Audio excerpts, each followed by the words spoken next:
chased it. You're a mean one, Mr. Grinch. You really are an eel. You're as cuddly as a cactus and as charming as an eel, Mr. Grinch. You're a bad banana with a greasy black peel.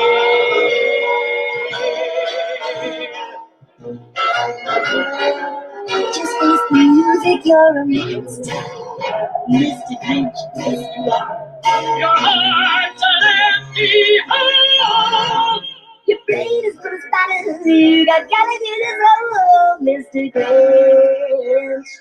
Well, I wouldn't touch you with a $39.5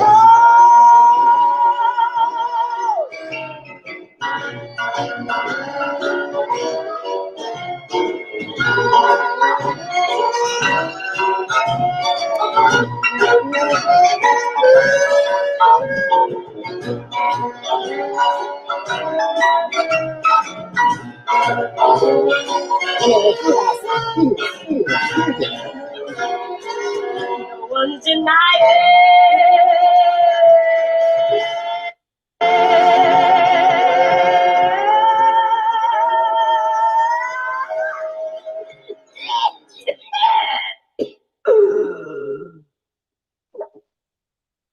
You're a vile one, Mr. Grinch.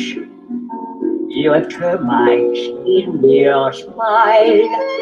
You have all the tender sweetness of a seasick crocodile, Mr. Grinch. Given the choice between you, I take the seasick crocodile.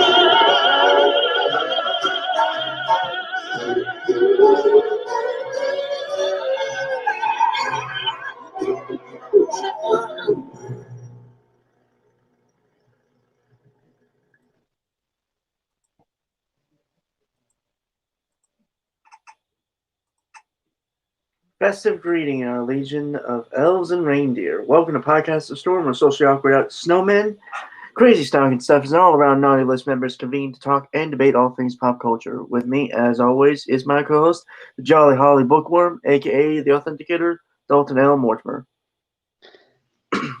Hello, folks. Yeah, and I am your Santa Claus burglar / host, the brainstormer of pop culture. Oh dear. We know we're in trouble when you can't barely get through the greeting. Oh boy. Yeah, I'm sorry, folks. I'm a little tired tonight, but I'm doing my best. Yeah. Mm-hmm. So we have it's basically like last week, fairly good stuff all around. Probably won't be as long as we think it will. So. Mm-hmm. Yeah.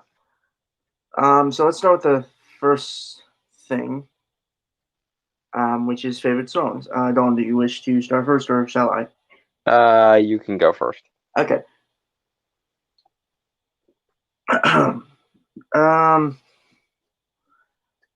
So we had a discussion about this earlier tonight before we popped on. So the first song that comes to mind that I like a lot is "Let It Snow." And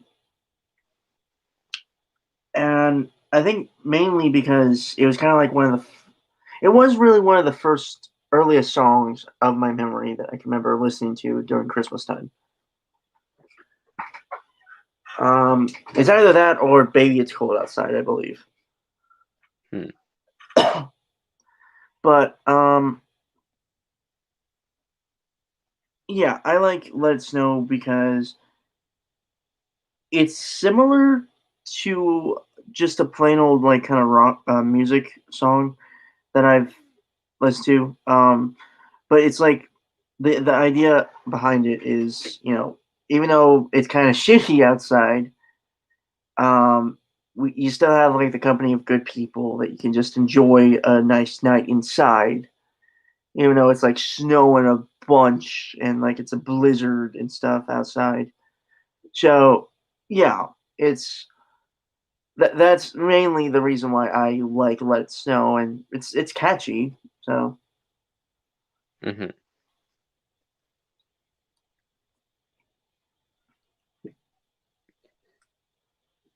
I my favorites, or at the very least the first favorite that popped into my mind. Okay, so the interesting dichotomy between me and Brainstormer is he doesn't really like Christmas songs all that much, or he doesn't listen to them often during the holidays.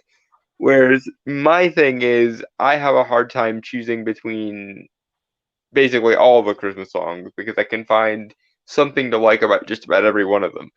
But the first most favorite that popped into my head was Silver Bells, and I like it because it captures sort of the heightened um the hustle and bustle of the holidays, but also sort of the Yuletide glow, I guess for lack of a better word. Like even though we're all hustling and bustling and going on our various going about our various businesses, there's also this notion of like, peace on earth, goodwill to men, yada yada, all that business and all of the lights and the decorations and all of that creating this wonderful atmosphere of like wholesomeness even in spite of, the festive craziness that always ensues, especially around cities.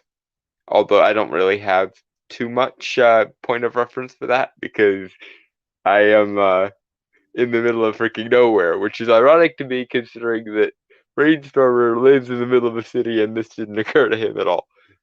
But such is the irony of our dynamic duo here. mhm.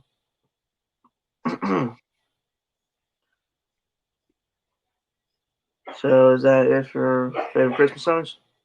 Unless you want to do multiple of them. I mean, we could do maybe two more for each of us. Three favorite songs. Yeah, we could. If you if you have another two in you. I like I said, I my biggest problem is not being able to choose between them, so I could do this all night if we really stuck to this topic. Well, I mean, I think I was getting like I needed. I think really I just needed the moment to think about it. But yeah, I got a couple to go through. Okay, so yeah, so I'll start. So the second one would be Jim Carrey, the Mr. Grinch. You mean one, Mr. Grinch, by Jim Carrey, Mm, because it was kind of the first version I heard of. mm. I would shame you were it not for the fact that you're 4 years younger than me, and I remember when the Jim Carrey Grinch came out. So yeah. Well, to be fair, the Jim Carrey Grinch was basically like the first and really only Grinch movie I've seen. I mean, I've seen like the original animated one, Yeah. and that's fine. I just I like the live action one better because I think it has more to it, Hmm. and we can get more into that later if you want. Yeah, yeah. Foreshadowing, folks. We're reviewing Netflix Christmas movies as part of our holiday festivities, and the one we picked this time round was the Jim Carrey Grinch, which I actually forgot to rewatch, but I have seen so many times that it doesn't even particularly matter. Yeah. Um. So okay. So yeah, I like that one. Well, not only because I mean, obviously I like it because I picked it for this podcast opening, but I like it because again, like it has a lot of personality and just this kind of oddballness that you kind of expect from Jim Carrey. Yeah. It, But it it is funny because it's basically the Grinch being meta, as though he knows the song and like is choosing to give himself a soundtrack for his own reasons. Yeah, but the way it's sung and performed, it really does convey that. I think, and again, we'll get more into this when we get into the review later on. But I like how there are layers to it in terms of, like, for the character of the Grinch himself. Mm-hmm. Um, like, on the surface, it just seems like he's just hyping him. I think he's hyping himself up. Yeah. Um, but I'd also argue the fact, no, I'll say that stuff again for the review. But yeah, I like that version a lot because it's fun and, like, it's just a good song. Mm-hmm. All right, you want to go next song? Sure. My number 2 would be Baby It's Cold Outside.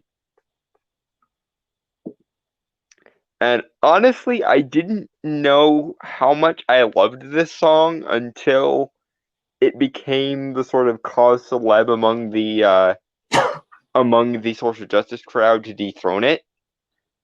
But then they started trying to deconstruct and dethrone it, including a really, really terrible um, social justiceized version that they did a couple years ago that apparently we've already covered, even though I completely forgot we already covered it. It's actually Um, week. It was actually the first week of Christmas last year. Interesting. But in viewing that whole shenanigans, it occurred to me just how much I loved that song, and how much it appeals to the kind of romantic in me, because as I've said multiple times, we all want to be desired by someone, and we all want to believe that our affection or our love might be something that someone else would try to earn. And that's basically what Baby It's Cold Outside is. It's someone who, by virtue of social convention, is forced to deny what they want because of basically the prudishness of the 1950s, and the other person trying their damnedest and their most chivalrous to essentially prove their worth, romantically speaking. And as much as it baffles me that the SJWs don't understand that, because they're supposed to be the empathetic ones and the moral ones and all that crap, but they don't appear to know how flirting or how, like, courting actually work, which is funny. We might get into that more later when we talk about our third topic for tonight, or second, depending. But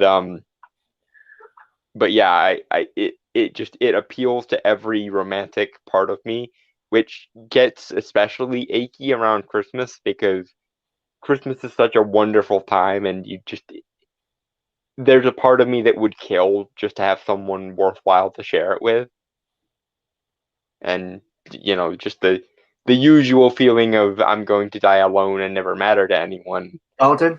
really peaks around the holidays too. Uh, so that song really helps things, especially because there's a really, really sweet gay version of it that they did on Glee that has the characters of Kurt and Blaine singing it to each other, which is the most adorable thing ever. And of course, Anyway, you like that song. hmm? Of course, you'd like it, like that version of the song. Yes, yes, obviously I would, because it's the effeminate bottom character and the ostensibly athletic jock character No, no, because singing to each other. no, because it's Glee. You drama nerd. Not everything's about you being gay, dude. Okay, that is a fair point, and what I hadn't actually considered you picking up on. But yes, I actually was in drama one year, I and remember. the hilarious thing is my role in the play we were playing, because it was kind of a meta play, was as the over the top flamboyant actor in the play. So yeah, Like I said, not everything's about you being gay, dude. I just thought you were gonna go with the obvious joke, is all. But kudos to you for finding a way of razzing me that I didn't see coming. No, I figured you'd see me as the usual, gay joke, but I decided to flip it on your head. Well played, sir. Well Well, played. why, thank you. Thank you very much. But yeah, it's funny that you bring up that your second favorite song is "Baby It's Cold," because that's that is my third favorite. Um, and I think you and I had this conversation a few other times before, like last year. Mhm. But I remember saying that I legitimately thought the lyrics were about two spouses cheating on their significant others with each other. That's how I always saw the lyrics. Which is still funny to me in that you actually had to do more work intellectually to justify that interpretation than just the straightforward they're two people courting but they're not allowed to because social convention version that most people interpret it as. But I kind of sanction your interpretation just because it takes more effort to come up with that than it would be just to interpret it straight. So I good know. on you. I don't know. And I had this conversation with a friend during high school, like, my senior year, actually.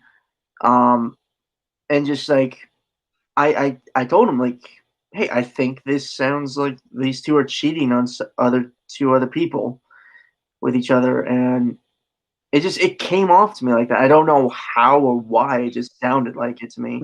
Probably because they're being sneaky, and your brain had to justify why they were being sneaky, and that was the first thing that popped into your head, rather than they're not allowed to be together because of backward social conventions Well, and the yeah, need to like yeah. To court be each fair, other. yeah. To be fair, nowadays, obviously, courting rituals are kind of different. Um, Yeah, yeah, and norms are very different as well. So, so yeah, and it's just like it's for my modern sensibilities, it didn't compute to me that something like that would be possible. So I think the you only came up with the soap opera interpretation or the Desperate Housewives interpretation. I actually now that I say that, I want someone to make like an AMV of Desperate Housewives of all the time the spouses cheating on each other with def with maybe it's cold outside is the music. yeah, but another reason I do like it is just it's a very sweet song that it kind of warms your heart in a way. Hmm. Um, like there it's really yeah, it just tugs at your heart in a way that I'm sure Don can attest to. Yeah. Like I said, the notion that someone might consider your affection or your love something that's worth fighting for, or something that they would actually go through lengthy displays of affection for, is very appealing to me, especially given the loneliness and the meaninglessness of it all. Don. Yes, I know. Back away from the abyss, back away from the abyss, but it's still there, goddammit.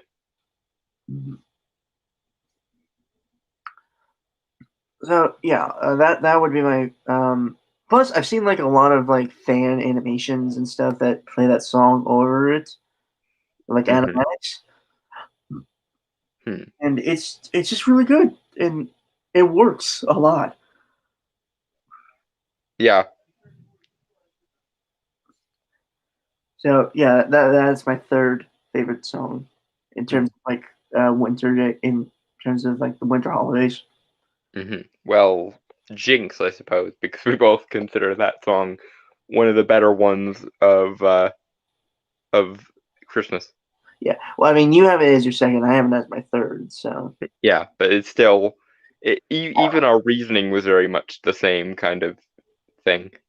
yeah, But yeah. And in that same vein, probably my most recent addition to my favorite Christmas songs list is All I Want for Christmas Is You. And again, in kind of the same rationale as Maybe It's Cold Outside, the idea of someone wanting you and being romantic, especially during the holidays, is extra appealing. I didn't for the longest time I didn't like this song because I really, really, really don't like the Mariah Carey version of it. Or any of the country versions of it, which, given my location, most of the time when you hear a version of songs like this, it's a country song because we're a bunch of freaking oddly northern hicks. But I found a male cover of it on YouTube recently, and I've repeatedly listened to it about a dozen times over the course of the last few weeks because my hopeless romantic ass can't bear the thought of another Christmas alone without someone I can be romantically involved with. That the way I expressed that was extremely sad, but you know what I mean. Christmas is supposed to be about love and warmth and compassion and closeness with somebody, and if you're lacking in romantic closeness with somebody, that's where the loneliness starts to grow, and after about a dozen of them, it gets really, really difficult to bear.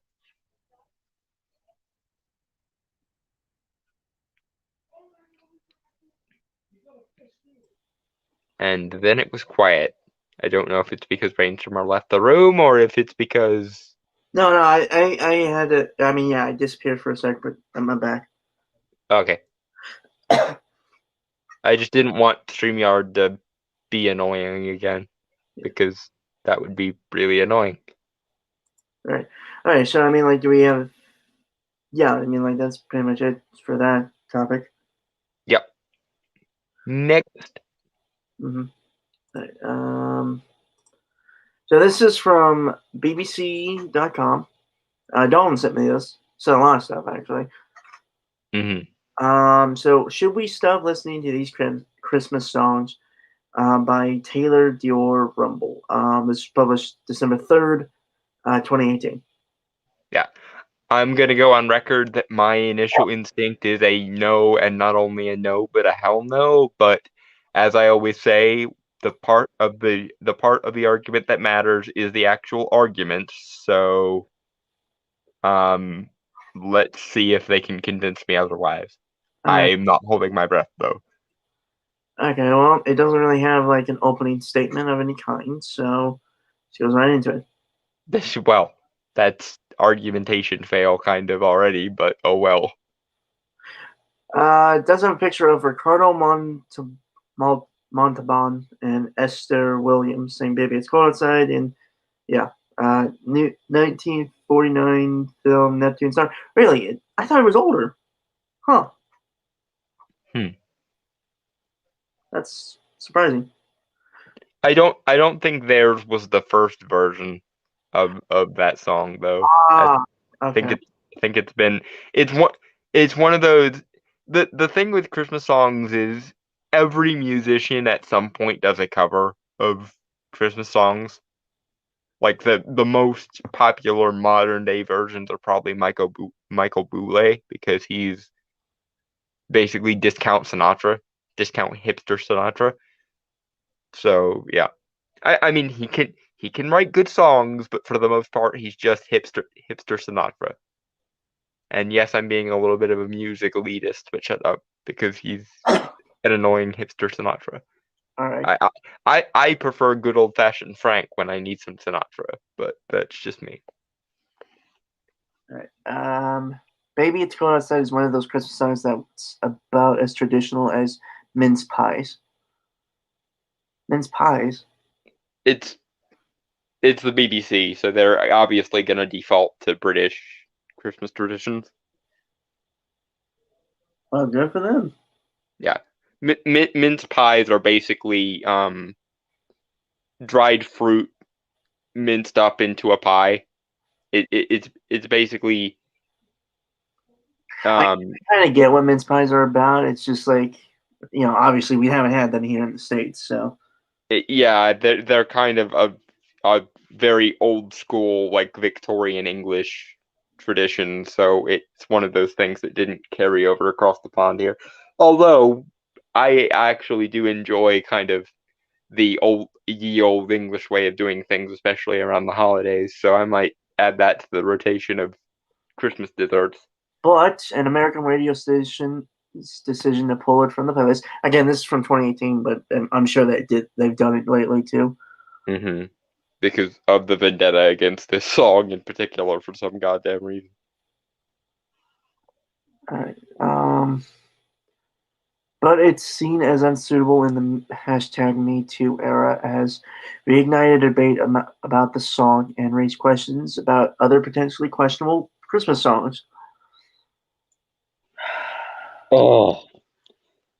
It is only controversial in the sense that you all are morons and cannot read the subtext of the song.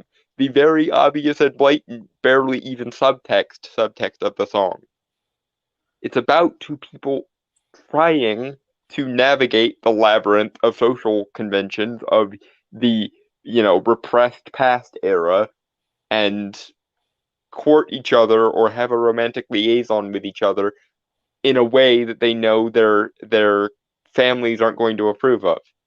This just occurred to me, but for as much as social justice as a whole hates the shit out of like the traditionalist 1950s era, they really didn't understand much about the traditionalist 1950s era, did they? Because if they had, they would probably understand the subtext of Maybe It's Cold Outside. Two people are in the process of courting, or maybe they are from different enough social casts that they shouldn't be courting, but they still have romantic feelings for each other. So, in order to preserve her chastity, the female of the duo has to, at least on the surface, refuse the guy. And in order to prove his worth, both to her and to whatever, force he thinks is in charge of the social conventions, he then pursues her anyway because he can he can tell that she's refusing kind of in an over the top, obviously sarcastic or obviously ironic way, so that he basically can take it as a challenge and show how he cares for her. Because generally speaking, human beings like the idea of someone caring for us enough that if worse comes to worse and they have to prove how much they care, they are okay with doing that. And what's more, the people who generally take the active role in such relationships often enjoy showing that they care in those ways. That's why people have, these big extravagant romantic gestures and shit, because people like being shown that other people care, and the people who do the showing, the people who show off how much they care, also really enjoy displaying how much they care in concrete and solid ways. It's part of like human psychology 101 shit. I don't know how this eludes people, but apparently it does. Moving on. Indeed.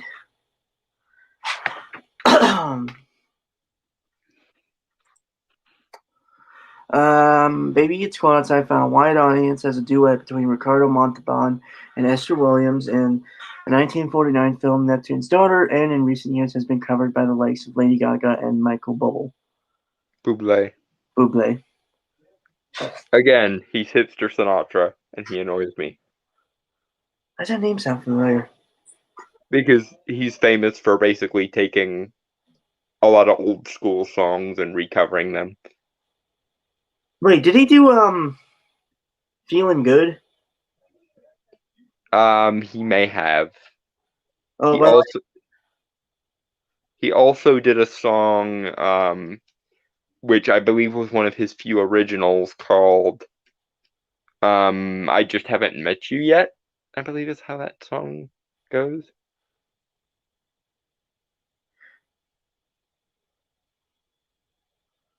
Which, as far as I know, is his only good original song.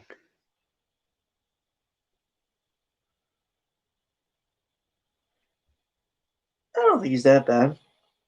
Well, he's not, but it annoys me that instead of listening to like the original Frank Sinatra versions of a lot of the songs he covers, everyone just defaults to Michael Bublé because To be fair, the only song I've really listened to of his is "Feeling Good," which is a cover of Nina Simone's song. Although I do think both are good in their own right, honestly. like I have no particular malice against the guy. I just wish he would produce a lot more original content and stop ripping off much better singers so that people actually would go and look at the old-fashioned versions of these songs. Right. Because the fact that a lot of people your age, Brainstormer, haven't heard of Frank Sinatra is just annoying to me. But they've heard of Michael Bublé because they're Wait, what? Oh, so yeah. you said people my age. Hmm? Right? You said people my age, which clarifies that you are older. So, hello, grandfather. Hey, you classified yourself as old, man. Yes, I know. I didn't know Lady Gaga covered "Baby It's Cold Outside." And I'm kind of scared to check that out. I mean, I like her singing style a lot more than I like Michael Bublé, so I'm kind of fascinated to see who. My question is, did she actually do a duet with somebody, or was it just her? That is a good question. That's my question. I don't really, yeah. Although I am surprised that people would continue harassing "Baby It's Cold Outside," if Lady Gaga has covered it, because for a lot of feminists, Lady Gaga is one of those people who can do no wrong. So it sort of surprises me, but she must have done her version before the controversy really got going. Who knows?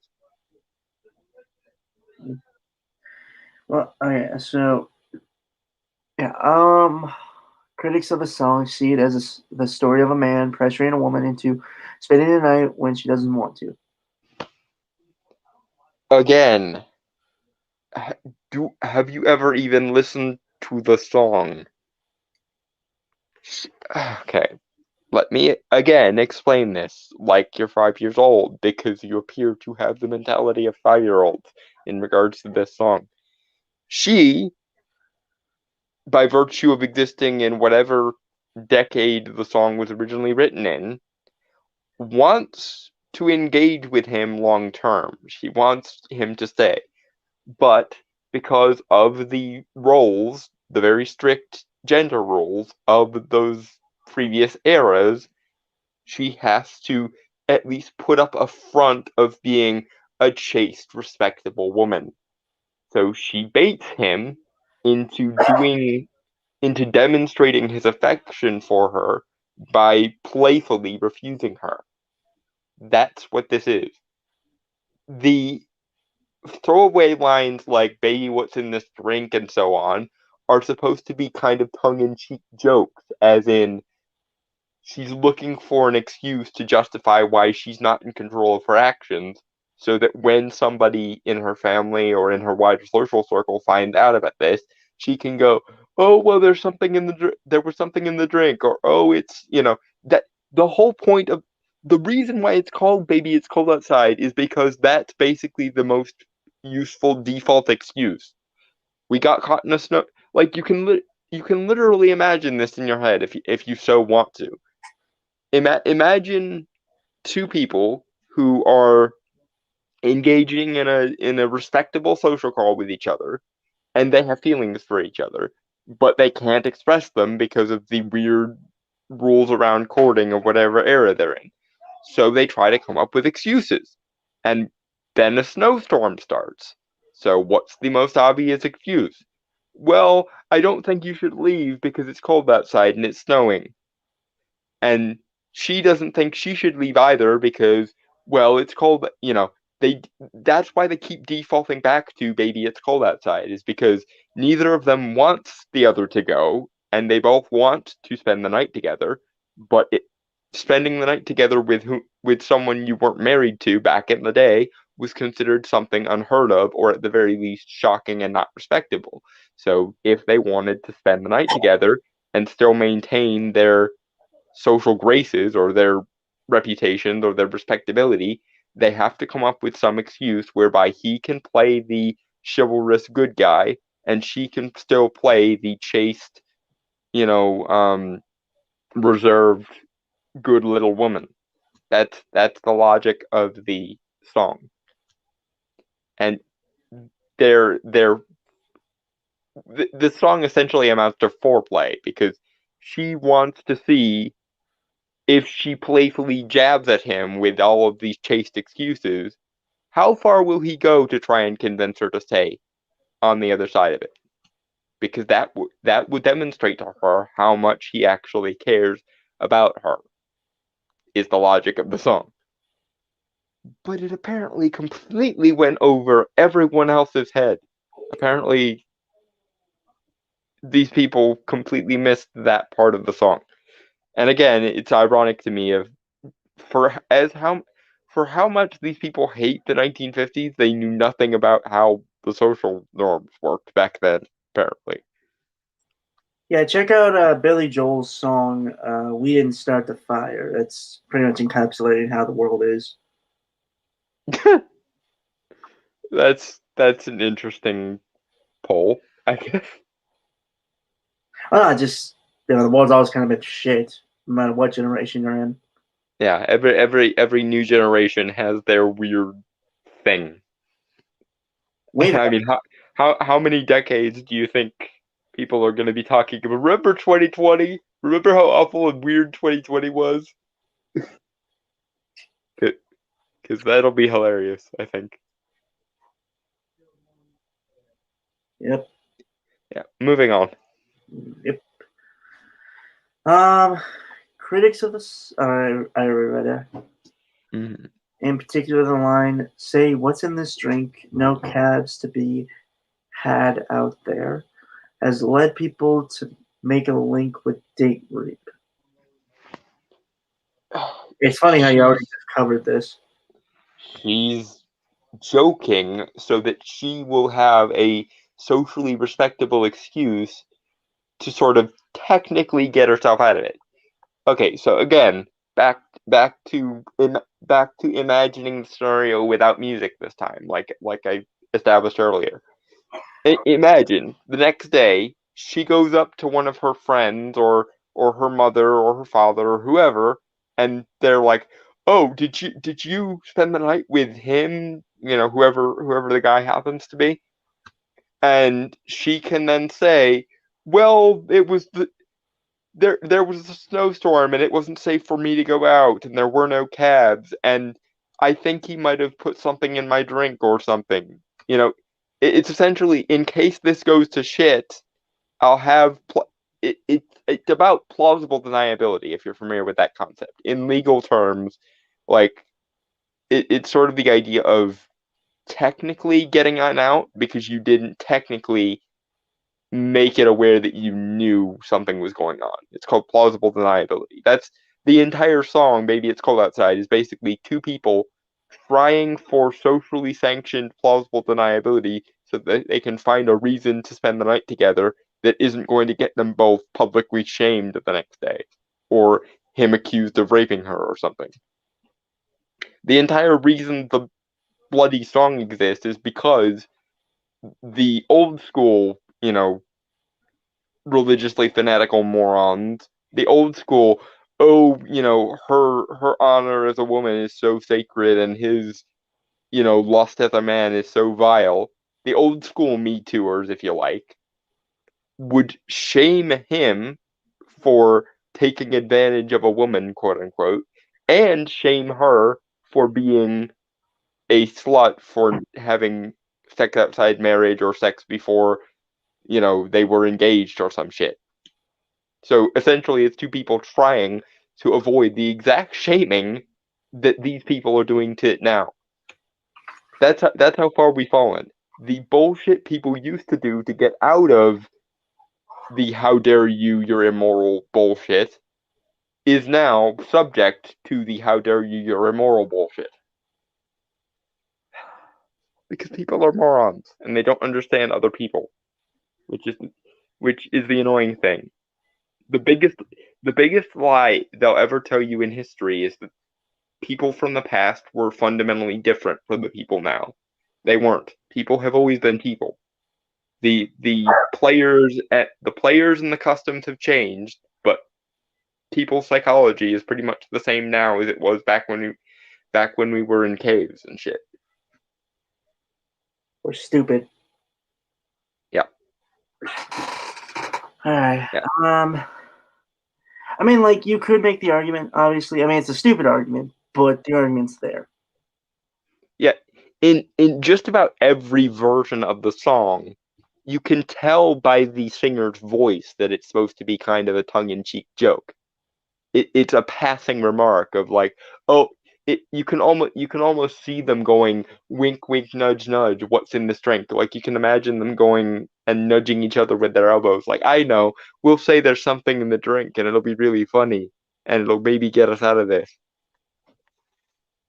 I mean, on paper, yeah, the lyrics don't sound as great, but yeah, but no version of the song has ever played the line, hey, what's in this drink, as serious. Even the way it's written is kind of, in passing and sort of irrelevant and irreverent. So I don't know, unless you've literally never met a human being or don't know what sarcasm is, how could you take the line, hey, what's in this drink, serious?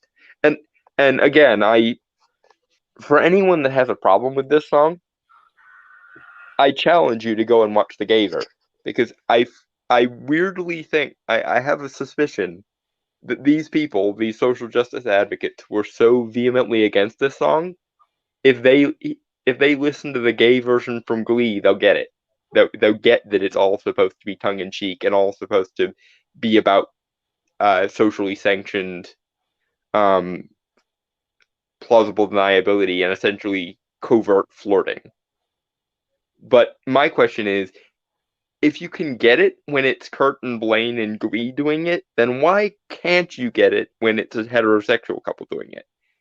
And I suspect the answer is something along the lines of, but the woman doesn't know any better and the man took advantage of her because he's so much more agentive than she is. And that's... Okay, so basically by that logic, they would be saying that women can't be willing to get their... Yeah, women couldn't possibly desire to sully themselves with a man, and he couldn't possibly have been trying to earn her affections with, justifiable... Oh yeah, totally not like the evangelical sociopaths that kept telling people they were wrong for wanting to just spend time with one another. I mean, everyone's like, hell. Yeah, when you get right down to it, the more things change, the more things stay the same. Yesterday, historically speaking, it was the Helen Lovejoys and the, suburbanite, busybodies going, you couldn't possibly consent to him ravishing you. He must have undermined your mind as a woman because women are so mentally weak compared to the big, strong, infallible man. And you, man, couldn't possibly have actually been in control of your actions and trying to earn her affections. You must have been bullying her because of your horrifyingly animalistic lust that we definitely know you have, because we can read your fucking mind, apparently. And then today you have feminists going, she could never possibly have consented because clearly that sarcastic remark she made to give herself justification for doing what she did was totally dead serious, and so he's to blame. And he was pressuring her even though it was very obvious he was trying to earn her affections. Yep, the more things change, the more they stay the same. It's moral busybodies and moral authoritarians are going to do what they do. My morality, my purity, my restricted conduct. Fucking hell. Moving on. Yeah. Glenn Anderson, a DJ on Star 12, said the lyrics now felt manipulative and wrong, and that it has no place in a world where people are extra sensitive. Oh, fuck off. Manipulative. Where? What part? We've already established that the what's in this drink was her being cheeky and giving herself plausible deniability. So what part on the guy's end is him trying to manipulate her? Basically, all he says throughout that entire song is, "I care about you. I don't want to see you come to harm. Please stay with me where it's safe, so that you don't have to brave the cold or the fact that there aren't any taxis nearby, or it, you know." And what part of his reactions to her basically acquiescing to him are manipulative either? Like he basically says, like, stay here with me where it's safe. And she basically goes, well, I guess kind of I could justify doing that. And then he proceeds to be really, really happy about it and, go and get them another cigarette or another cigar or whatever the MacGuffin he's doing or he's getting to spend time with her again happens to be. It's not like at any point he threatens her for not staying with him. All he says is like, I'm worried about your safety. It's, again, baby, it's cold outside. The My the mind, the, the snow is above your waist, yada yada yada. Like, it's just concern. I don't get why that's supposed to be manipulative. yeah, I think, like, here's my theory. Please. People today, specifically people who do this kind of critiquing bullshit, are incapable of actual, true, genuine emotion or thoughts. They're constantly of the belief that everything is manipulative or insincere. That no one could be honestly trying to have a conversation without trying to manipulate the other. So your theory is essentially cynicism and nihilism have ruined people's ability to gauge proper human emotions. Yep. Yeah, I can pretty much agree to that. Because there must be an ulterior motive. There must be someone waiting to stab me in the back somehow. It couldn't possibly be that people are genuine or people have, actual ideals or actual emotions they like to. Sadly enough, it's exactly the same bullshit rationale that leads to people going, you couldn't possibly dislike X minority character because they're poorly written. That's just a cover story. You must dislike them because you're sexist and racist and this and that and the other. It's the bullshit mind reading. You couldn't possibly hold, ideals and values. You must secretly either be so stupid that you don't realize you're being manipulative or being actively manipulative. That must be how that works. No one could ever sincerely hold beliefs to be true. Yeah, no, fuck off. People care about other people and they care about their ideals. No ulterior motive required. People do things because they believe those things generally probably should be done most of the time. And if they say, I did this because I hold X belief, unless you have concrete evidence to the contrary, you probably should at least take that into consideration. Not saying you have to 100% believe all people ever, because people lie, people, manipulate, whatever. They do that, but as a general rule, don't default to manipulation. Default to either sincerely held different worldview or maybe stupidity or incompetence. If you genuinely think what the person is saying is stupid, why don't you default to stupidity rather than evil as the explainer of why?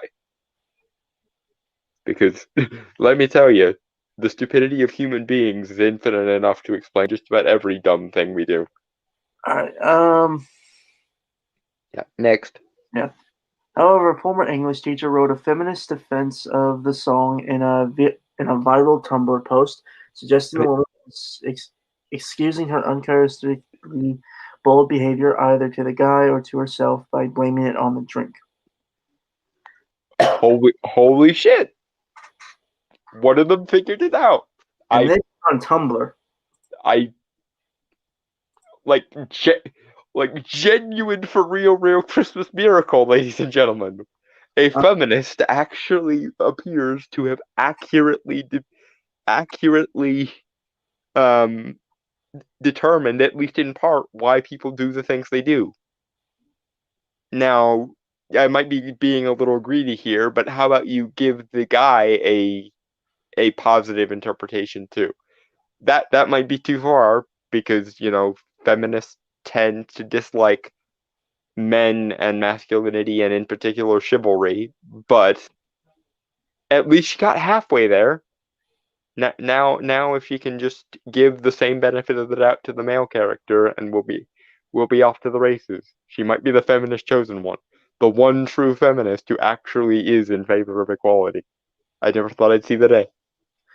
It is not about how she's drunk and about to be raped, the blog's author wrote.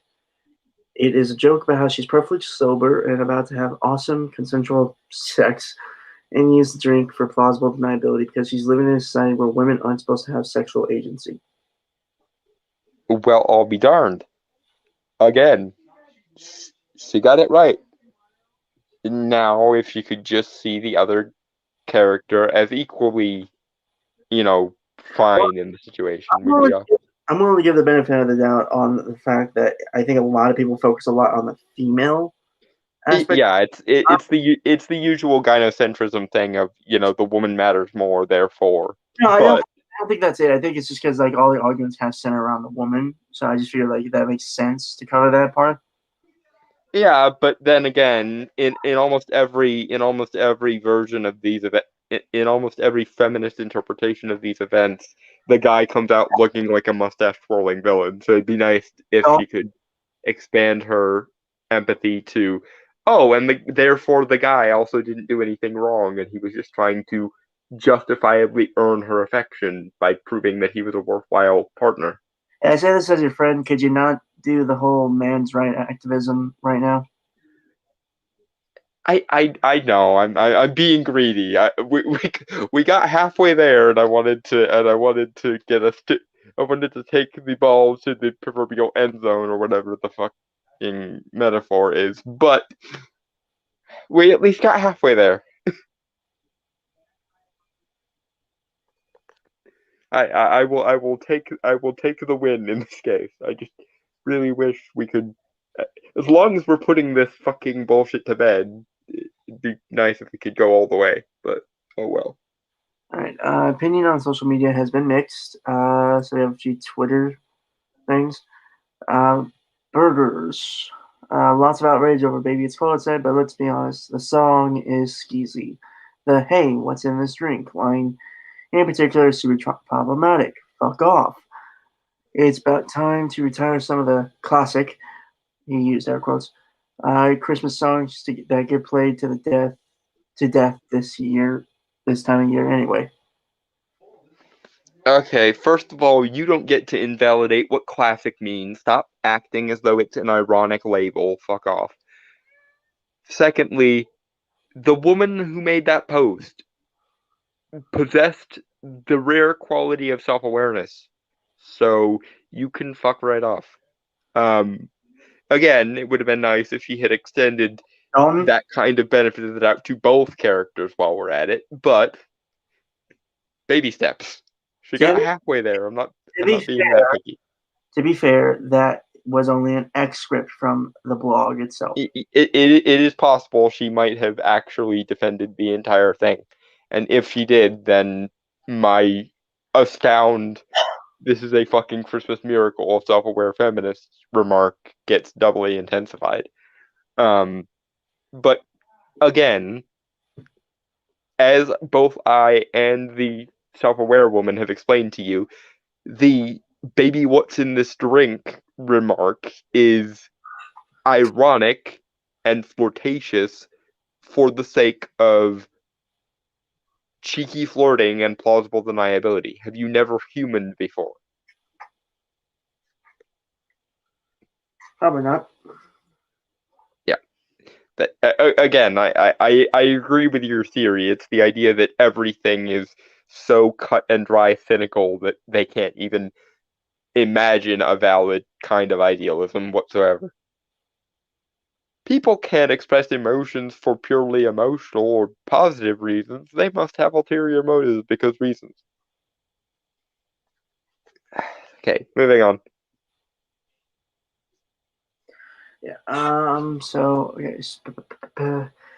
Cleveland radio station has removed "Baby It's Cold Outside" from its Xmas playlist because of the hashtag #MeToo movement. May I state to the millennial generation complainers who lack any sense of subtlety, it is not a song about drug rape, for fuck's sake. That's hashtag FFS, by the way.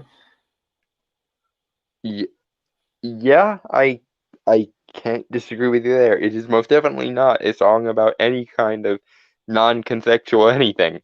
It's the idea that two people would consent if it weren't for the fact that society would shame and shun both of them for trying to consent. Because the man gets called a rapist, and the woman gets called a non-woman or a slut, or basically any negative name for a woman you can imagine, because back in the day, society sucked for both sides of the issue. You could get your woman card revoked or your man card revoked depending on your actions. I personally would just like to live in a world where nobody gets to remove someone's humanity or identity because of arbitrary social norms. Nobody should have the power to take away your man card or your woman card. If you do something horribly unspeakable, like, say, commit a genocide, then probably your human card should justifiably get to be revoked.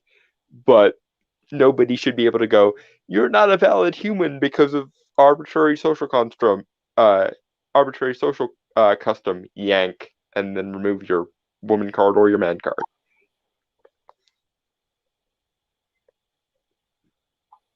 But I can dream. Just me and my egalitarian men's rights activism bullshit again, I guess. Chrissy Morrison. So Blurred Lines was fine, but "Baby It's Cold Outside" is offensive. Y'all are wild. Yeah, that's a really good point. Actually, to use a slightly more contemporary example, feminists have considered is it I forget the woman who created the WAP song, but feminists have, lost their minds in favor of WAP, but Baby It's Cold Outside, wherein two human beings are cheekily flirting with each other to skirt the stupid social norms of their civilization. That apparently is some kind of rape anthem, apparently, now, according to crazy people. And yes, I did call them crazy because I'm beginning to lose faith in humanity the longer we do this.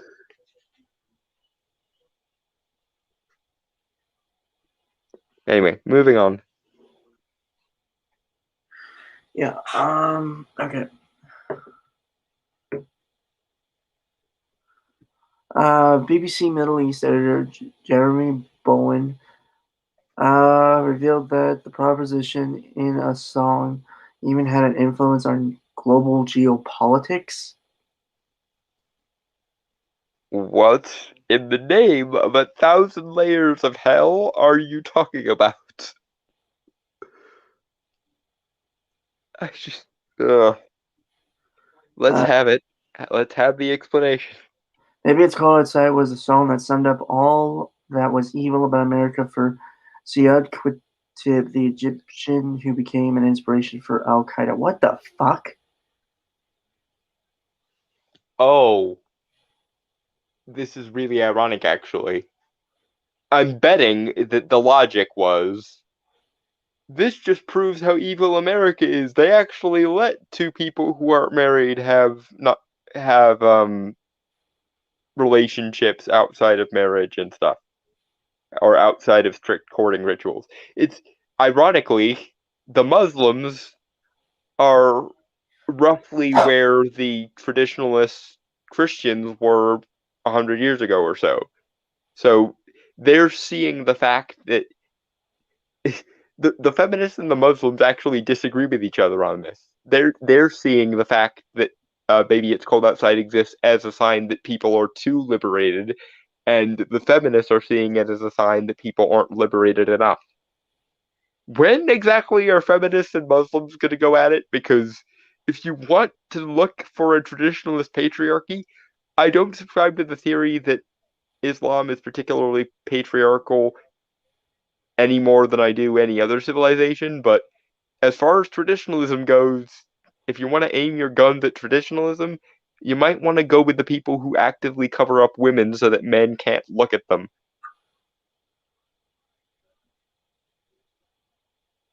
Just saying, if that's your goal, if your goal is to end traditionalism in all its forms, please have the argument with the Muslims. I will need a lot of popcorn for that discussion because it'll be fun to watch feminists versus Muslims eventually, if they ever actually do get off their asses and put their money where their mouth is.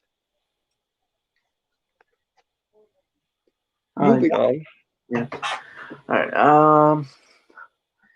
Lee Thompson, music consultant who has worked in radio and TV for more than 30 years, thinks debates over such songs have grown in recent years. In all my time working at radio stations, I've never had anyone come to me and say we shouldn't play a song, he says. It only seems to be in the last few years that the sensitivity around particular songs are magnified. I think social media is responsible for magnifying these arguments nowadays. Some people think I don't know. I think social media is just a tool. I think it just reveals that social media is a little bit like alcohol. It doesn't change who you are. It just drops your inhibitions a little bit. So the impulse to do this has always been in someone's mind. It's just they didn't have the easiest way of exporting their opinions to everyone else. They do now. But I agree with Lee, I believe was his name. This is a very, very, very stupid trend that needs to die. It needs to die soon, please. No song should get censored because of someone's moral outrage. Unless there are actual criminal offenses occurring in the song or something. And even then, if there's no evidence of those lyrics actually having anything to do with what actually happened, then they should be allowed to do whatever they want. Because otherwise, the entirety of the rap subgenre is going to go the way of the dodo. Because a lot of that has to do with people doing criminal bullshit. But yeah, unless you're talking about some pedo bullshit or something, a song should basically be allowed to say whatever it wants. Granted, people shouldn't be under any obligation to listen to it if they don't want to, but it should be allowed to exist and be broadcast if the people who are doing the broadcasting feel like they want to broadcast it. Moving on. Some people think since this is my interpretation of the song, therefore everyone else needs to think it's the correct interpretation of the song. Baby It's Cold Outside isn't the only seasonal song that people find problematic. No, it just happens to be the most it happens to be the most favorite target of these people, it seems. Mm-hmm. Alright, Fairy Tale of New York. I've never heard of this song. I've never heard of it either, and I'm actually a stone's throw away from New York, so I don't know what the fuck. Yeah. In 2007, BBC Radio 1 edited out the words faggot and slut from the Pogues Fairy Tale of New York to avoid offense. But later that evening, the station changed its mind after criticism from listeners. Yeah, I feel like we don't have enough of a point of reference to the song to know what the actual fuck is going on here. Yeah. Yeah, I've never heard this song in my life, so I don't know what it is. So who knows how they use those words, but generally speaking, if the radio station felt it was alright to play the song to begin with, then they should leave it unedited. Yeah. And if not, then they should strike the entire thing, not just edit the offending portions out, because that ruins a piece of art, and I'm against ruining pieces of art for pretty much any reason that doesn't involve like criminally actionable shit. Hey, so we got Bat City stuff here with us. Sorry it took us so long to Notice. Yeah.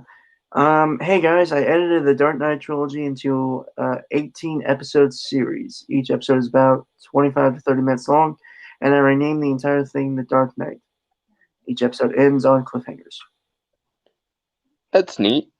Yeah. Whenever you can, just send us a link. That'd be interesting. I'll definitely have to check that out when we're done here.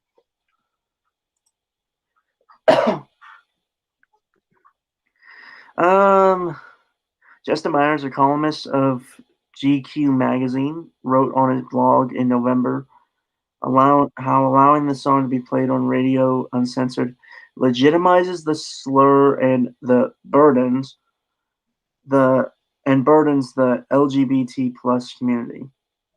Well, as the token faggot on this stream, don't you dare speak about me or my burdens. If I have burdens, I will tell you about them myself, because I am perfectly capable of doing so, you white knighting asshole. Yeah. The world still has power, sharp, cruel fangs, and is still used to demean and destroy lives of young people up and down the UK, he said. Okay, for one thing, I don't believe that, because the UK is generally a lot more, actually a lot less evangelical than the Americas are, and generally, when people sincerely use that word to harm people, it's the backwoods evangelicals doing it because they're freaking morons, and the English don't really have their equivalent to that as much. So I question whether that's even true to begin with. And second of all, some people who are actually gay use that word playfully or ironically, like Milo Yiannopoulos calling himself the world's most dangerous faggot. Now, Milo is an interesting character in his own right, and he might merit one of these discussions one of these days, because he's a little bit of column A, a little bit of column B. But being that as it may, if gay people can use it to kind of be cheeky and ironic with each other, then clearly the word isn't so traumatizing and harmful that we need to just strike it from the English language. And also, in ye olde England, a faggot just means a bundle of sticks. So, are you going to prevent, I don't know, people who gather firewood for a living from naming their wares that they're selling? Because if not, then you're a moron and a hypocrite. So fuck off. Fuck off anyway, but doubly fuck off for that reason. The song is heading back into the UK top 40 this week. However, again, this was 2 years ago, so yeah, it's an article from 2018 that we didn't cover last time. So, however, as it has done for the last 13 Decembers, since downloading and streaming made it easier for old tunes to resurface, Magic Radio which has devoted itself to Christmas songs for the month of December, has said it will keep playing both Baby It's Cold Outside and Fairy Tale in New York this year. A spokeswoman for BBC Radio declined to say whether its stations would play the tunes. BBC doesn't ban songs, she said, but tracks are chosen on musical merit and their relevance to our audience on a case-by-case basis. Okay, well done you for A, not buckling to the pressure, and B, actually bringing up the concept of musical merit. I find it funny that it's the BBC saying this. Yeah, the BBC is fucking doolally, and the ironic thing is the BBC seems to hate the British public, because even though the majority of people um in Britain voted leave on Brexit, the BBC was almost entirely devoted to people who wanted to remain in the EU. So, yeah, BBC, you can go fuck yourself. And also, fix Doctor Who so I can enjoy it again, please. All right. Do they know it's Christmas?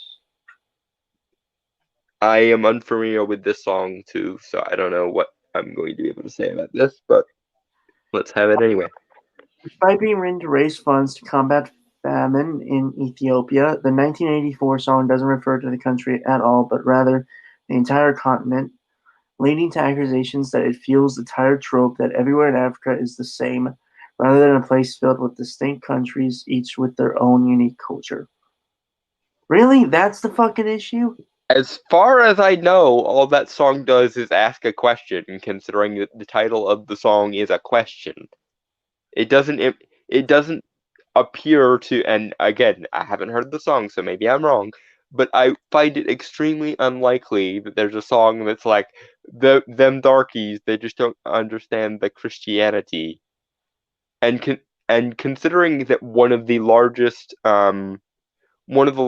minority populations in Ethiopia is Christian, because I believe Ethiopia is actually Christian majority now. It might just be Christians being self-congratulatory, and even if it weren't, and even if it was, as we've established several weeks ago now, Christmas actually isn't a particularly Christian phenomenon, to the point that when the Protestant Reformation happened, several fundamentalist strains of Protestantism tried to ban celebrations of both Halloween and Christmas. So either way, what exactly is the point here? Christmas is a phenomena that is mostly celebrated in European countries, so it is sort of less common to see people in Africa who know it's Christmas.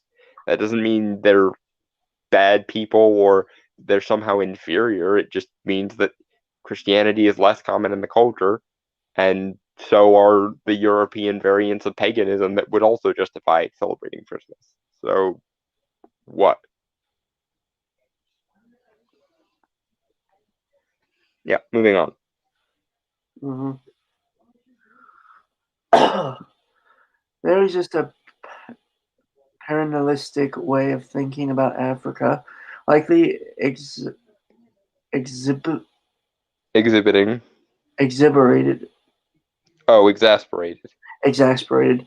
by the original and the second and the third Bandai singles, in which it must be saved and usually from itself. I mean, they do have a lot of issues, like warlords and militias cause a lot of shit. And famines and NGOs fucking everything up because they only cater to particular kinds of people. Mm-hmm. Not to mention like droughts and I mean, there's also been flooding as well.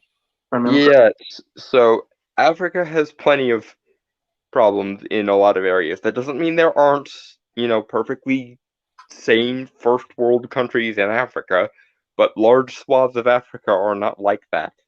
So, Dude, why do you think most of our ancestors kind of decided to leave that place? Oh god, that came off a little bit, but I know what you're saying. For anyone that doesn't know what he's talking about or can't see beyond the you said a racist thing filter. Well, I shouldn't say most, because there's actually more debate now among anthropologists about this, but some anthropological theories suggest humankind came from Africa and spread out to Europe and the Americas later. And one of the main reasons might have been the weather in a freaking arid desert country is unpredictable and shitty, especially in a world where nobody has invented bug spray yet. So that might explain the mass migrations elsewhere. Also, you might chalk it up to our human tendency to explore.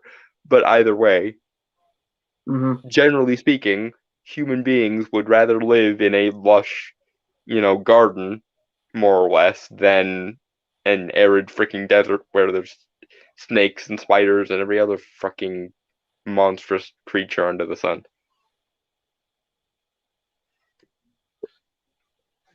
Yeah, moving on.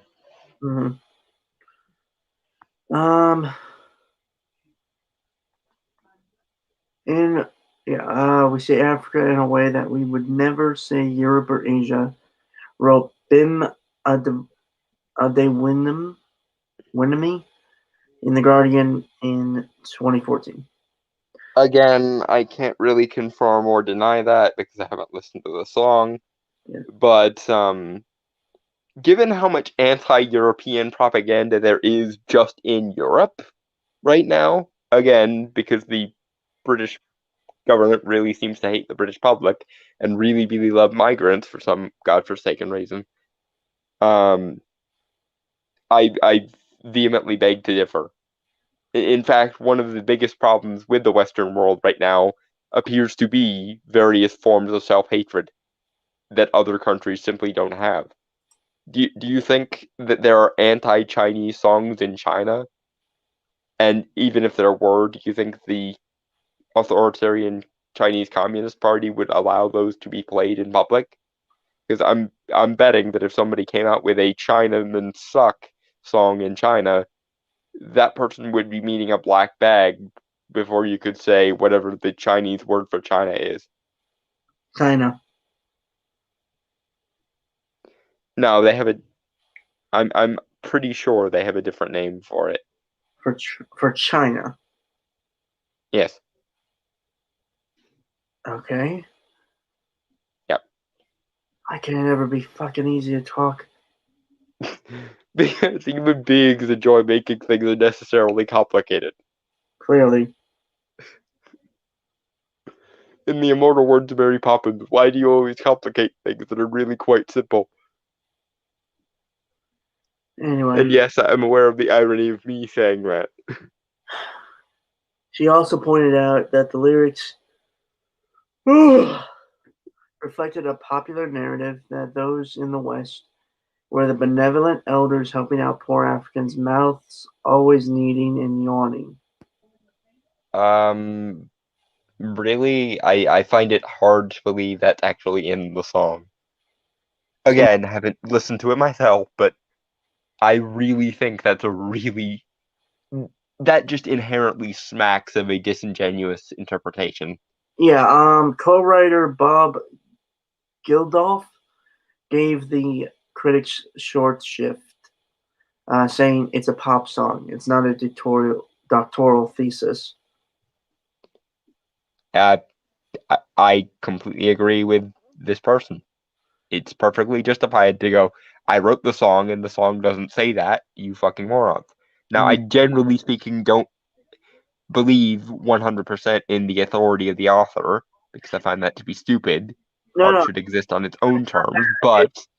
I don't think he's saying that. I think it's because, pop song, they're not really... Any pop song that's really written isn't really supposed to have much deep meaning. You're not supposed to see I don't know, Lady Gaga as the equivalent to Shakespeare or something.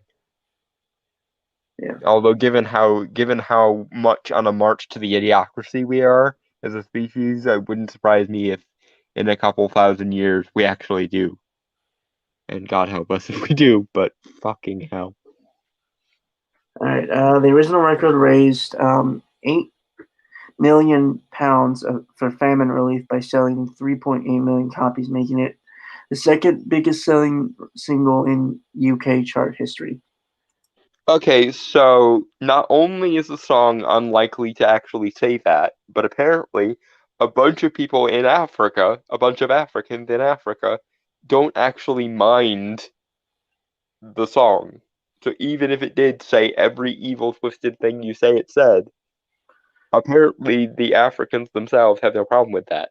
Which leads me back to the idea of why don't you actually ask these people what they think instead of attempting to mind read and then speak on their behalf? Because you really don't appear to be good at interpreting other people's minds, guys. Is the fundamental issue. And I'm just speaking from the times that you have attempted to read my mind as a disabled person or a religious minority or a gay person. You're not really good at mind reading, so stop trying to speak for people. Just ask them what they think, and then don't reinterpret what they tell you with some conspiratorial, malicious woo afterwards. Yeah. All right. So Jingle Bells. What could possibly be wrong with Jingle Bells? Before you tweet PC gone mad in all caps, read the following information first. In 2017, Professor Kenya Hamill of Boston University published a research paper outlining the racist origins of the beloved Christmas ditty. Ditty?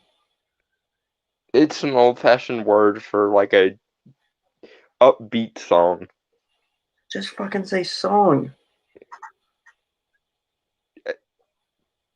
That one I'll defend. It wasn't super academic woo or anything. No, it's just like it's a stupid word that I don't think a lot of people know about. So Well, I can't speak for everyone because I knew that word, but my lexicon is slightly larger than normal. yeah, noticed. Anyway, her peer-reviewed paper found that the song was originally performed in blackface in a minstrel show as One Horse Open Sleigh in Boston in September 1857.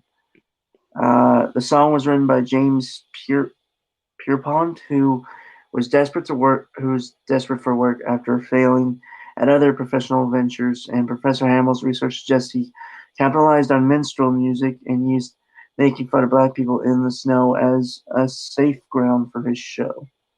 Or he was a poor fuck who noticed that minstrels were popular, and he made a song, and he took a song that was completely neutral and adapted it to the minstrel format because he knew minstrels were popular. Professor Hamill said it wasn't her intention to stop you kids from singing this particular tune, however. Well, how magnanimous of her. Why? Just, okay. Even if the person that wrote it was, Grand Wizard of the KKK or some shit, there is no racial content whatsoever in the actual song. There's not even the pretense of racial content in the actual song. And no one has associated it with anything racist in, 200 years at least. So the fact that it may have been conceived in a mistaken manner and never touched on in that way again really doesn't mean jack shit. And how many times was it performed as a minstrel show? Was it just that one time? Was it just the original performance of it? If that indeed was the original performance of it, or was it like repeatedly used in minstrel shows? If it was repeatedly used in minstrel shows, I might consider giving you like half a point or a quarter of a point. But the way you just described that implied that it was used like the one time and then never used in that way ever again. And as I just said, it has no racial content inherently in it, so what the fuck does it matter anyway? If anything, we should stick it to the racist bastard if he was indeed a racist and keep playing the song but never bring up the fact that it was racist originally. That would really stick it to them because then the racism of it would die and his memory would be forgotten. And it, in fact, was pretty much forgotten until you went and dug it back up. So why did you do that? Or were you that desperate to be outraged at one of the most like universal and non-offensive Christmas songs ever written? Because everyone knows Jingle Bells. Everyone who's ever heard Christmas songs, at least, it's like the most universal Christmas song ever written. Moving on.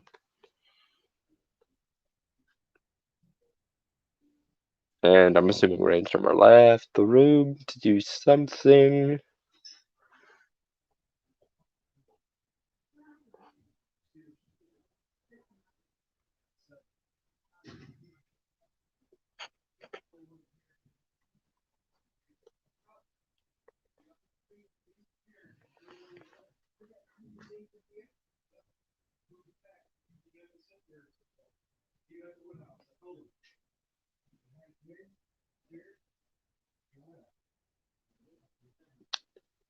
Brainstormer. Yeah, I'm back. Okay. I was getting juice. Okay. Huzzah. Yep. All right, anything else to say, or shall we move on? Because I was the end. No, we can move on from this. Yeah. All right. So yeah. So our next thing will be. That's another article Dawn sent to me, I believe. Mm-hmm. Yeah. Okay. So this is from comicbook.com. Guardians of the Galaxy. Yeah, the Guardians of the Galaxy Holiday Special announced by director James Gunn is by Megan Peters. It's published December 11th, 2020. Mm-hmm. I'm really excited for this. Actually, I like the idea of like a parody Christmas done in the style of James Gunn's Guardians of the Galaxy. Also, it's really awesome that we know that James Gunn isn't just going to do his third Guardians movie and then fuck off. It's good that Marvel is really honestly and for truly apologizing to him for being idiots by allowing him to have multiple movies in the works and stuff. Although I don't know if this is going to be a full-on movie or if it's just going to be like a 30-minute special or something. Either way, I'm excited. Mm-hmm. Guardians of the Galaxy is going the way of Star Wars thanks to a brand new announcement. During the recent Disney Investors presentation, and we will cover that after December. Yeah. Hmm? What? What did you just say? I couldn't quite hear you. I was just reading the article. Guardians of the Galaxy is going the way of Star Wars thanks to a brand new announcement during the recent Disney Investors presentation. All the stuff that was released from the presentation, we are going to cover that stuff like in January because December is kind of our theme month. So yeah. So we'll cover it, and in fact, it'll probably be an entire week's worth of content. Mm-hmm. But or maybe two, depending on how many we get through in 1 week. Yep. But yeah. Thanks Disney for dumping the largest cache of news possible in the 1 month that we couldn't cover it because we, like the rest of the world, are festive. Yep. All right. Fans were given a slew of major updates regarding the Marvel Cinematic Universe. It was there Kevin Feige, the head of Marvel Studios, announced Guardians of the Galaxy Holiday Special will debut in 2020 with director-writer James Gunn in charge. According to this new announcement, fans can expect Gunn to give another turn at the Guardians of the Galaxy outside of its upcoming third film. In fact, Feige said this holiday special will film at the same time as Guardians of the Galaxy 3. As you can imagine, the set will be a fun one for cast and crew. Yeah, I can already kind of see the route they're going with it. Because I imagine because Peter Quill was a kid when he was taken, he probably doesn't remember a Christmas or Christmas tradition all that well, and he's probably gonna have a hell of a time translating and then explaining the logic of Christmas to aliens, obviously, hmm and considering that Christmas is a Yuletide clusterfuck to begin with, lore-wise, it's gonna be really fascinating to see kind of the sort of Chinese whispers thing of like interpretations of interpretations of interpretations of stuff, and how they come up with their own spin on it. hmm Um, let me go down here. Okay. This announcement came is just one of many that came from the Disney investor presentation this evening. Uh, when this article came out, Disney Plus wowed with its dive into future Marvel Cinematic entries such as Loki, Hawkeye, What If, The Falcon and the Winter Soldier, and more. I've seen a few of these things. Most don't look bad, but again, we'll cover it more when we get there. But Yeah, it's a thing. Feige went to share special looks at Moon Knight, She-Hulk, and Miss Marvel before confirming future projects such as Secret Invasion, Ironheart, and more. The studio also made comments on several upcoming MCU sequels such as Captain Marvel 2, Ant-Man 2. Didn't we technically get that? It should say Ant-Man 3. Doctor Strange in the Multiverse of Madness, Spider-Man 3, and Black Panther 2. And of course, Question mark. Why were Doctor Strange and Spider-Man in the middle of the list when they are the ones coming out first? dude, don't do that. Don't. I'm just saying, why was this list arranged this way? We won't be getting Captain Marvel 2 until like They're just 2023. they're just listing things. Don't go too deep into it, man. I know, it's just it's weird. And it I bugs think me. like you do that kind of thing where you're looking at something where there really isn't something there. Okay. I'm just saying it would have made a lot more sense to just go in chronological order. Dalton? But what do I know? Okay, going on. Yeah. Don't be an overzealous Doctor Strange fanboy right now. There will never be a day where I will not be that. Except maybe if the sequel sucks, then I'll have to be a very angry, overzealous Doctor Strange fan. And of course, it was announced Fantastic Four has finally joined the MCU with a future film. As far as Guardians of the Galaxy is concerned, fans are eager to see what kind of energy this holiday special has. After all, the team turned family will be fun to explore. This holiday special will come out after the series' third film, so the sequel will directly impact the festivities we find in Gunn's assuredly hilarious holiday special. Okay, so we're gonna see Adam Warlock in a holiday special. That'll be fun.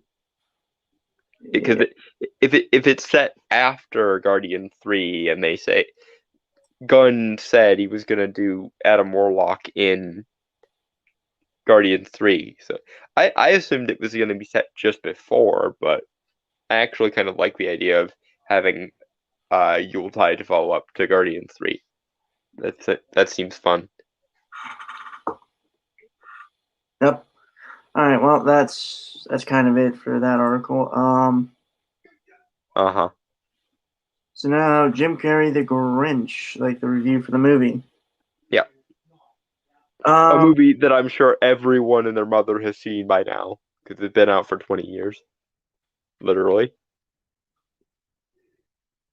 which is one of those things that makes me feel old. Right. Okay. So it is a movie that was released on November 8th, 2000. Yeah, 2000. It was directed by Ron Howard. Yes. Why does that name sound familiar? Because he's also famous for directing a bunch of other things. And of course this movie. I think he directed Solo. Yes, he was the guy that Kathleen Kennedy brought in to, and I use the biggest possible air quotes, fix Phil Lord and Chris Miller's draft because they wouldn't do what she wanted them to do. Finish, I believe, was what it was. Yeah. Yeah. So Okay. So it's the classic story. Like, if you don't know who the Grinch, like the story of the Grinch Who Stole Christmas. Where have you been for the last 60 years? Yeah. At least. Yeah, Dr. Seuss's How the Grinch Stole Christmas is a Christmas classic story. Originally, it had an animated short, I believe. Yes, directed by the immeasurable Chuck Jones, as in he of Looney Tunes fame, Chuck Jones, which actually I think technically makes the Grinch a Looney Tune, and that's amazing. Mm-hmm. This movie, I think, has kind of gotten more public eye because it's a live action. I would say it's like one of the better live action Dr. Seuss movies or Dr. Seuss adaptations. I think it's probably the best Dr. Seuss adaptation we've gotten outside of the animated shorts or the animated cartoons. Obviously, those will always be the most straightforward and to the book adaptations, especially because Dr. Seuss himself was involved in all of the production of the old animated shorts. But as far as movies go, I think this is the best one we've gotten. Except for maybe Horton Hears a Who, because that was really good. Right. Yeah. So, okay. So, what should we talk about first? Like the story, because it again, bare bones. It is very much the story of How the Grinch Stole Christmas. Yeah, but oh my God, if you actually look at it, they added so much, and it works.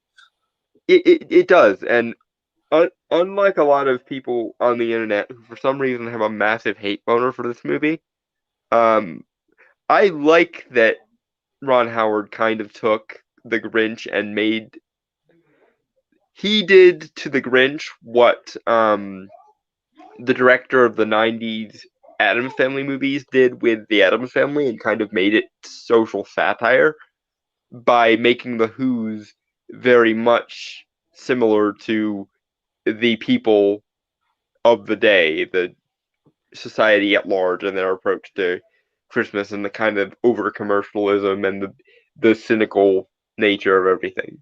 Yeah. Yeah, it's a good, again, like, not even that, like, just and I'm gonna put on my director's hat here. Actually, let me put on a hat. Yeah, let me put on my skull cap real quick. Yeah. Okay, so director's hat. Well, filmmaker hat anyway. It looks good. Like, it has this kind of whimsy to it. Like, it reminds me a lot of like Tim Burton. Yeah, it's a really good live action iteration of Dr. Seuss's world, but also it has this kind of grungy, almost dilapidated look to it that sort of, again, underlines the satirical nature of the movie. Yeah. It's just, and like, I would also say it kind of has like a storybook quality to it. Mm-hmm. Which again makes sense because it's Dr. Seuss adaptation. Yeah, and again, it's a really interesting aesthetic, balancing that with the grunge and the grit and the garbage. I think my favorite addition to the sort of Grinch mythos, if there can be said to be such a thing, this movie did was by making the Grinch kind of a genius inventor who builds things out of literal garbage. Yeah, that's a really interesting way of taking it that I don't know if I would have come with, were it not for the fact that this movie existed and I was like 5 years old when this movie came out. Mm-hmm. Yeah, it just has this uniqueness of like the sets, where it looks, for one thing, it does look lived in, which I appreciate.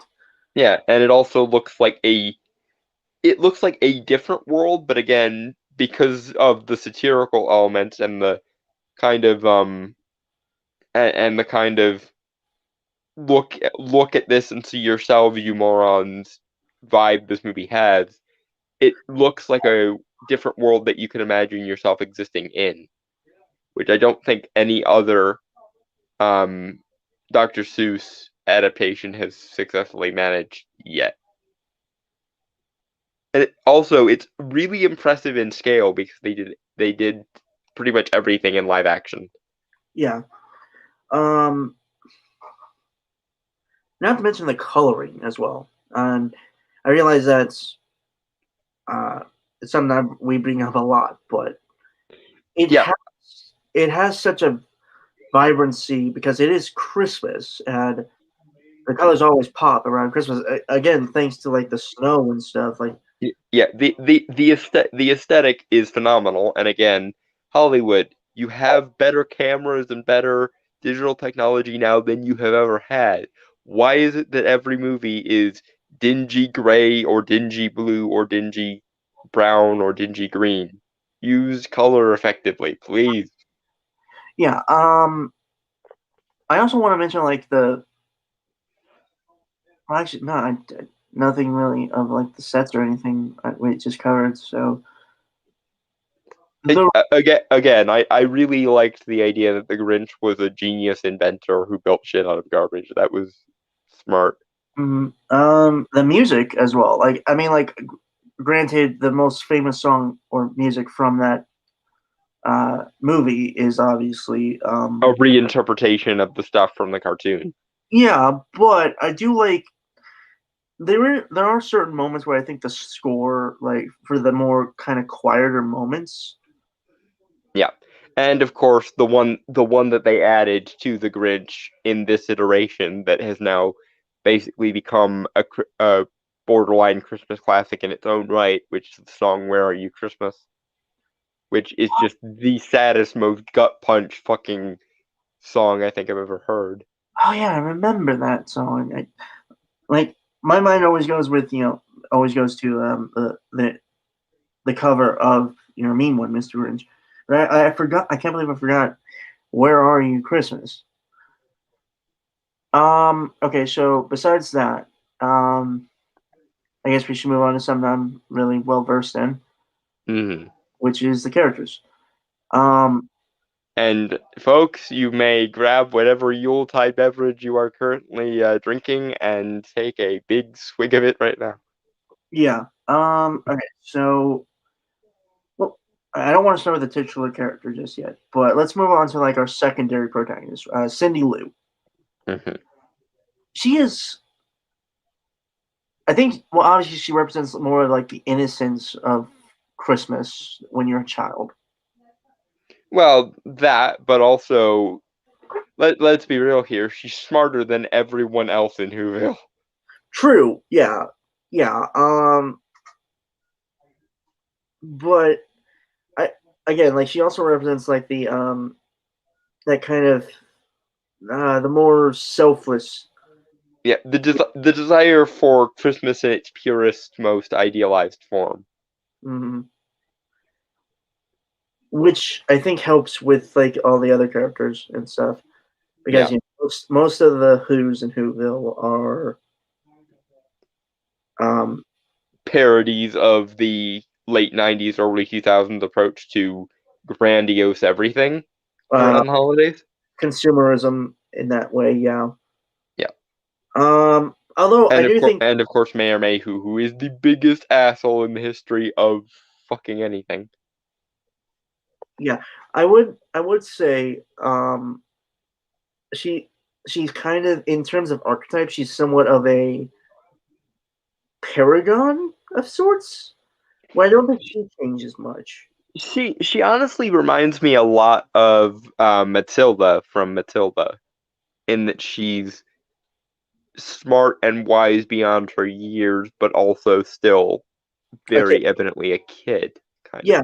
of. But I like how she kind of changes her father, you know, who I also want to say like the side characters, which I love, is because you don't see a lot of this. A lot of the side characters have these personalities where you kind of think they could be in their own film or story. Yeah, they could hold the show on their own, and the fact that almost every character is like that, even the generic Scottish cop who that we only see for like 2 scenes, I could almost see like a like a Law and Order Whoville edition parody thing. Which Yeah, now that I say that, I want. yeah. I will say that I think she got really vamped up for the live action version, obviously. Yeah, because She the, wasn't. the line in the book and the line in the cartoon is who was no more than two. They knew who was no more than two. So obviously aged up. Yeah. Well, it's again not even that. It's more. She was given more agency as a character. Yeah, She was given a bigger role. because I mean, it's always been the fact that those two are kind of the main characters in every version.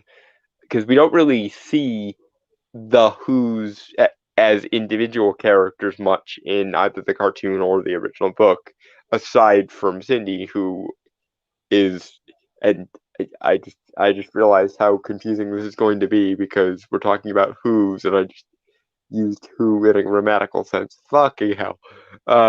But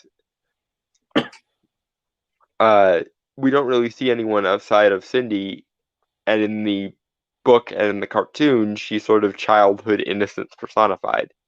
But even then, even in the book and the cartoon, she was more intelligent and more erudite than her age would imply because she was supposed to be 2 years old, and yet she was speaking in full sentences pretty much, Mm-hmm.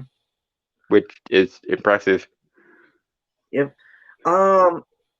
And I think because of Cindy and like I like her dynamic between like the older characters who again like are kind of idiotic, but not in a way that is kind of done nowadays, obviously, where They're it deliberately stupid. yeah. They're just short sighted, and the weird thing is you can kind of get it because again, in the sense the Who's are supposed to be kind of a reflection of us or who we were as a society back in late 90s, early 2000s. Um, you can sort of see the wanting to the competitiveness and the commercialism and the materialism, and wanting the biggest, bestest, new fangled thing on the block. Um, that kind of forcing everything else to take a back seat. And speaking as someone who was the smart kid, um, when he was a kid, I can sort of relate to Cindy in that she's saying obviously true shit, and they're all like, Mhm. the fact that this kid is speaking in full sentences and using words that even most normal people don't use is freaking us out. Let's just ignore her. Yeah. Plus, I love her dynamic with the Grinch. Yeah, she her just I give no fucks about all of your scary bluster bullshit is one of the greatest things ever. Yeah. I like it on the fact that it's not really like a father-daughter relationship because she already has that. I think it's more of like kind of like that distant uncle who wants to fit in with the family but doesn't really because stuff. Yeah. Honestly, the ironic thing is Cindy is more mature than the Grinch, and given that he was, adopted and then abandoned and basically forced out by sheer embarrassment, as per this version of the story, So, that sort of makes sense that he would become stunted. yeah, so and yeah, so I guess we should talk about the Grinch now.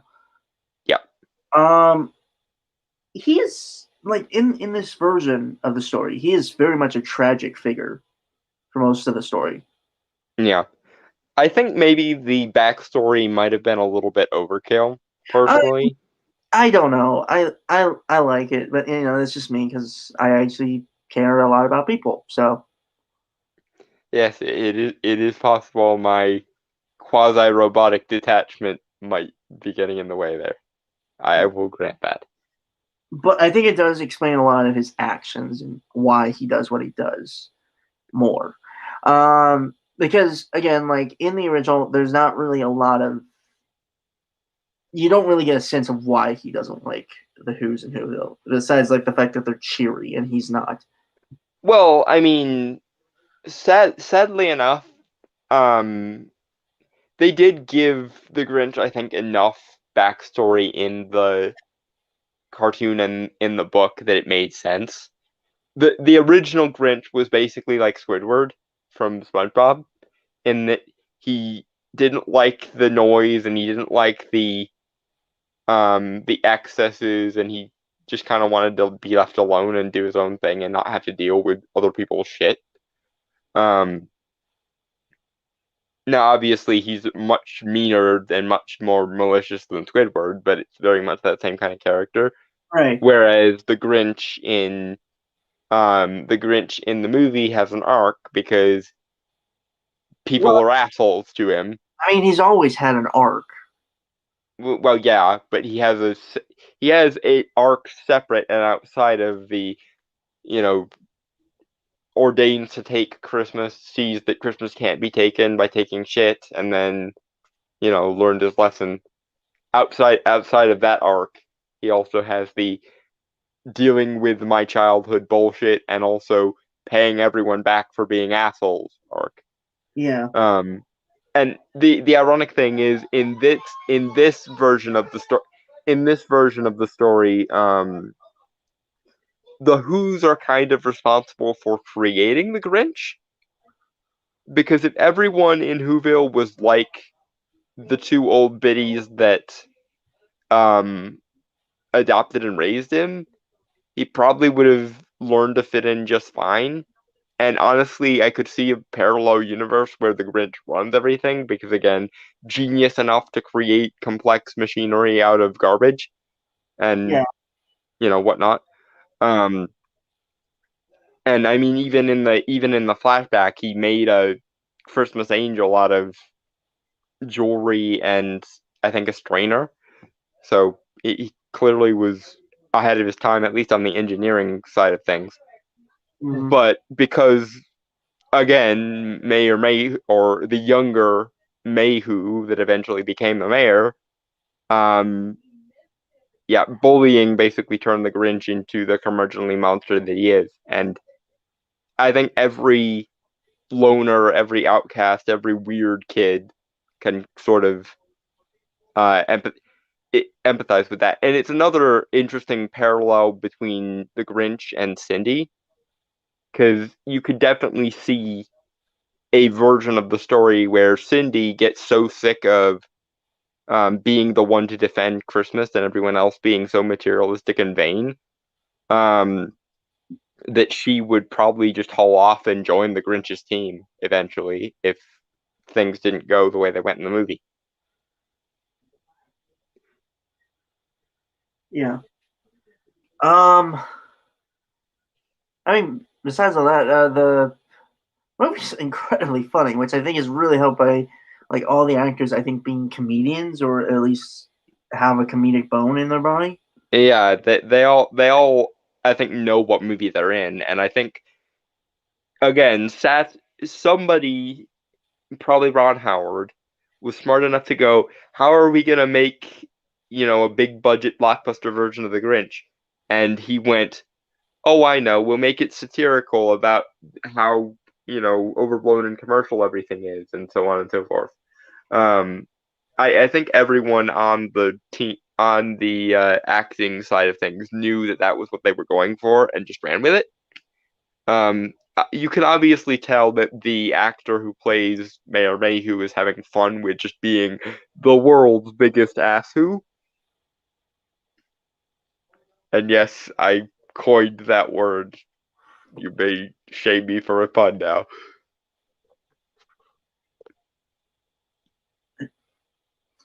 Whatever.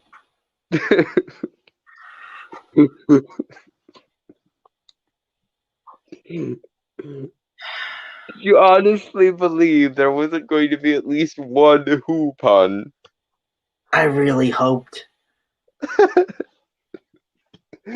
Well, you you should have known better. I really should have. Anyway, I think obviously the person who steals the show is Jim Carrey, who plays the Grinch. Yeah, and let's be entirely clear about this. This movie would not have worked were it not for Jim Carrey. Yeah, no, he is. He is Yeah, very. case in point, they tried it with Michael Myers and the Cat in the Hat, and it went down like a garbage fire. I think it's because no one really had no fucking idea what they were doing. Yeah. Somebody at Universal just went, "The Grinch is the biggest thing ever. Do that again, but with Cat in the Hat." Funny And they thing, were like, "But the Cat in the Hat isn't a cynical character. How are we supposed to work with that?" And it's like, I don't know. Just make a satire of suburbia, kind of, and how technology obsessed kids are, and how kids are assholes and troublemakers, and run with that. anyway, yeah, no, Jim Carrey is. He is hilarious because he gets very physical in his performances. Yeah, and it's even more amazing when you consider that he did the entire performance not only in heavy makeup but in a fursuit. Yeah, So I'm gonna be completely honest. I didn't know it was Jim Carrey for years. oh dear. Well, no, it's because like the makeup and stuff. You didn't notice anything from uh, Jim Carrey. Like I couldn't tell. I don't know. This was obviously one of the first Jim Carrey movies that I ever saw because again I was like 5 when this movie came out. But I caught on who it was as soon as I saw. I think it was Ace Ventura: Pet Detective that I saw first after I watched The Grinch, and he did a voice that was similar to The Grinch, and I'm like, oh hey, it's the guy who did The Grinch. But then again, maybe that's just me. It was the first movie I saw of Jim Carrey, The Grinch. Mhm. Before I really knew who he was. Mhm. And really, any other performance, I didn't really see it. So it was just like, again, like his face was so covered in the makeup that it did not look like Jim Carrey. So I bet he had a lot of practice working on The Mask. Come to think of it, in retrospect, oh yeah, that was a good movie too. because that also involved a lot of extravagant costumes and makeup and shit. So he probably had a lot of practice working on The Mask. Mm-hmm. Yeah, but yeah, like I said, he not only is he like super hilarious in the role, but he's able to do such subtlety with like emotions as well. Like everyone knows Jim Carrey to be like this comedian actor, which is fair, but he's actually just a really phenomenal actor through and through. Yeah, he can go dark. He can go kind of cynical. He can go dramatic, and he can even be heartwarming. And given that he's basically contracted in this movie to play the most obvious asshole in the history of obvious assholes, um, is impressive that you still emotionally care about him at the end. Yeah, I don't. That's one of the reasons why I think maybe that the backstory might have been overkill, because I think if it had just been the usual, like, they are overblown and, like, okay, imagine if the childhood stuff was taken out of this movie, and instead what triggers him off um, to decide to steal Christmas is the second rant he has when he goes to be cheermeister and they ruin it. And he goes on this whole spiel about, I could hang myself with all the bad neckties I found at the dump, and people want horses, but they sell them immediately afterwards after they've ridden them twice and sell them to make glue. And like, if he'd just been mad about the consumerism stuff, I think that honestly might have worked better. Maybe. Look, like I said, I'm fine with the movie as is because honestly, it's like one of the best movies I've seen. So Yeah, it's a classic, and it deserves to be, unlike what a lot of people on YouTube for some reason seem to think. Um, but I'm just saying I can understand why a lot of people are pulled out of the movie when the childhood part comes up. But besides that, it probably should have just been his heart was too small, and you could, obviously make the comparison of he's mean because his heart is too small and it's too small because he's mean, kind of thing. But I, I don't know, because I sort of like that it's sarcastic in this movie, whereas it's serious in all the other versions. Like they blame his heart for him being mean, but actually it's because you're a bunch of assholes who yeah, be, who billions. yeah. So yeah, overall, I think main takeaway is it's a great movie, and you obviously should see it. And it's just got a lot of.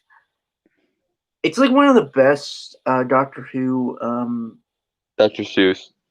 Yeah, Doctor Seuss. Thank you. I don't know why I said Doctor. Because who's are flying everywhere, and it Doc, was yeah, Doctor Seuss's adaptation. Like it's a good adaptation of one of his stories. yep. Yeah, and there's a reason why this one keeps getting played over and over again every year by pretty much everyone. Yeah, I will say that as far as I'm concerned, I always try to watch this version and the cartoon version back to back because I think they make a really interesting duo whenever I watch them.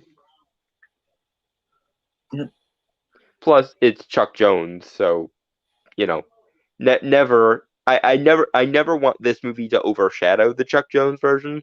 I just want them to be treated equally.